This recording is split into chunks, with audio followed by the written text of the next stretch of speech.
La recopie de formule. La recopie est une méthode qui permet d'aller beaucoup plus vite dans l'ensemble de vos fonctions et de vos formules. Donc nous avons deux notions qui vont aller avec cette fonction de recopie de formule, qui est la notion de référence relative et la notion de référence absolue. Ces deux choses-là, vous devez absolument les connaître sur les bouts des doigts. Savoir si c'est une référence relative ou une référence absolue que vous êtes en train d'utiliser. La recopie de formule se situe à ce niveau-là. Vous devez avoir une croix noire fine et pas la grosse croix blanche habituelle que vous avez sur vos tableurs. Donc la recopie de formule, ça permet de modifier les références en passant soit à droite, soit en bas. Donc ici nous avons des chiffres. Nous avons calculé la somme de ces chiffres-là. Donc égale somme de A1 à A3. Nous refermons la parenthèse. Et nous avons déplacé avec la poignée de recopie vers la droite. Et nous voyons qu'il y a maintenant écrit somme, parenthèse, B1 à B3. Nous n'avons rien écrit de tout ça. Nous avons juste utilisé la poignée de recopie pour générer de manière automatique cette chose-là. Ça marche aussi par copier-coller. La poignée de recopie va donc changer les références que vous aviez mis initiales. Donc si je vais vers la droite, je vais changer ma colonne A en colonne B.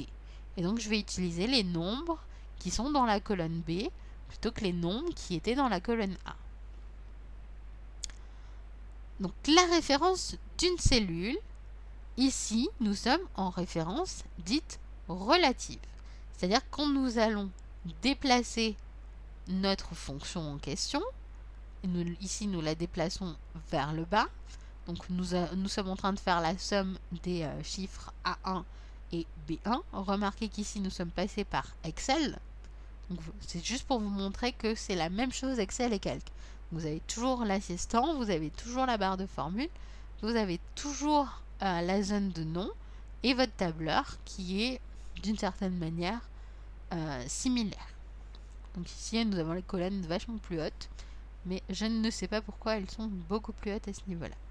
La fonction est donc recopiée dans le reste des cellules, et donc le A1 qui était initialement prévu, qu'on a écrit à la main, va devenir dans la cellule d'en dessous A2, dans la cellule d'en dessous A3 et dans la cellule d'en dessous A4. Pareil, le B1 devient B2, devient B3, devient B4. Donc nous sommes en référence relative en fonction de l'emplacement de la cellule. La référence relative peut causer des problèmes. Dans notre première capture d'écran ici, nous sommes en train d'essayer de calculer le montant de TVA que nous allons devoir payer en plus du montant de notre dépense habituelle. Donc ici en eau, nous dépensons 25,6, en mouchoir 12, en iMac 2000. Le montant de la TVA, on le définit à 19,6%. Dans notre calcul, nous allons donc calculer uniquement la TVA en question, donc combien je vais payer en plus au niveau de la TVA. Donc on multiplie le montant en question par notre cellule de TVA, C4 fois B1. Une fois que nous avons fini ça, nous allons utiliser la poignée de recopie et donc nous allons descendre. Cependant, nous voyons que nous avons écrit 0, 0, ce qui n'est pas logique pour un iMac de payer 0 de TVA. Donc nous, quand nous regardons ce qu'il y a écrit à l'intérieur des cellules, donc ici nous avons une copie qui nous permet de savoir qu'est-ce qui est écrit à l'intérieur de la cellule, on voit qu'on appelle la cellule C5, donc jusqu'à là tout va bien, il passe de C4 à C5, c'est normal, je suis en train de descendre d'une ligne, donc lui aussi il descend d'une ligne, il reste dans la colonne C et il descend de la ligne 5. Par contre, sur la colonne B, on est aussi descendu d'une ligne. Il est passé de B1 à B2. Mais dans B2, il n'y a rien, donc il a multiplié par rien. Et rien, ça fait 0. Donc nous avons ici un problème qui va aboutir à cause de la référence relative. nous voulions en fait que cette cellule B1 reste B1 jusqu'à la fin et pas qu'elle descende au fur et à mesure que moi je descends ma poignée de recopie. Idem du côté de l'iMac. Ici, on est en train de multiplier non pas par la cellule B2 où il n'y avait rien, mais par une cellule où il y a écrit dépenses. Donc évidemment, ça ne marchera pas. Donc nous sommes en vue d'un problème. La solution est d'utiliser ce qu'on appelle la référence absolue. C'est-à-dire qu'on va bloquer la cellule pour éviter qu'elle s'incrémente, donc qu'elle change de position à chaque fois. Donc pour l'instant, nous voyons l'utilisation d'un dollar qui permet de bloquer. Donc vous allez mettre dollar avant la colonne et dollar avant la ligne. Dollar $B, dollar $1, ça me dit que je suis en train d'utiliser la cellule qui s'appelle B1 et que je l'ai bloquée, donc j'utilise sa référence absolue. Vous pouvez l'utiliser aussi avec Maj F4, il vous mettra de manière automatique les 2 dollars à votre cellule en question. Donc si j'écris égal, donc C4 multiplié par dollar $B, dollar $1 et que je tire vers le bas, le dollar $B et dollar $1 apparaîtra dans l'ensemble de mes autres cellules. J'ai donc bloqué, j'ai donc utilisé une référence absolue. On a aussi la possibilité de renommer la cellule. Donc pour renommer la cellule, nous avons ici la zone de nom qui nous permet de définir un nom.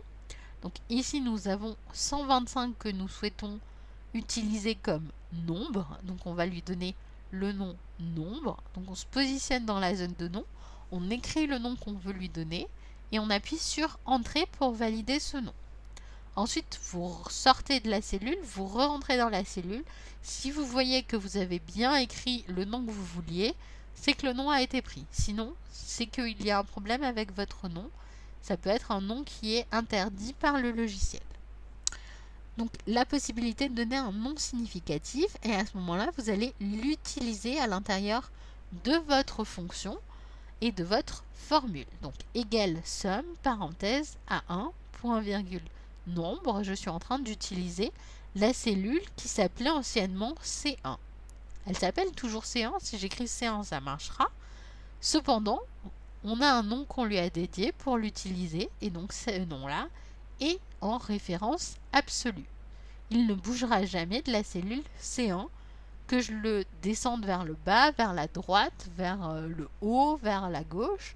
Il restera toujours la cellule C1 et associé au mot nombre sur ce classeur. Si jamais vous avez fait une erreur, c'est pas grave. Vous allez dans menu insertion, vous allez ensuite dans nom définir et vous allez pouvoir obtenir l'ensemble des noms qui ont été utilisés à l'intérieur de votre classeur. Donc ici nous avons le nom crevette, le nom nombre et le nom tabouret. Donc si le nom nombre vous ne le voulez plus, vous mettez supprimer. Sinon vous pouvez mettre modifier et avec la petite flèche verte, aller récupérer la cellule ou la plage de cellules qui fait référence à ce nom-là. Les erreurs. Il est possible que sur votre document, il y ait des erreurs qui s'affichent et que vous ne savez pas pourquoi il y a des erreurs. La première erreur possible, c'est dièse valeur.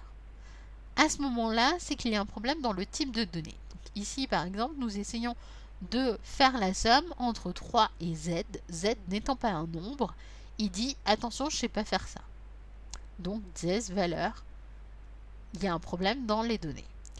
Si vous avez supprimé une ancienne cellule que vous utilisiez à l'intérieur d'une fonction, vous allez avoir apparaître dièse référence, point d'exclamation, donc il vous dit que attention, elle n'existe plus cette cellule qui existait anciennement, donc là je ne sais plus quoi faire, à toi de m'aider.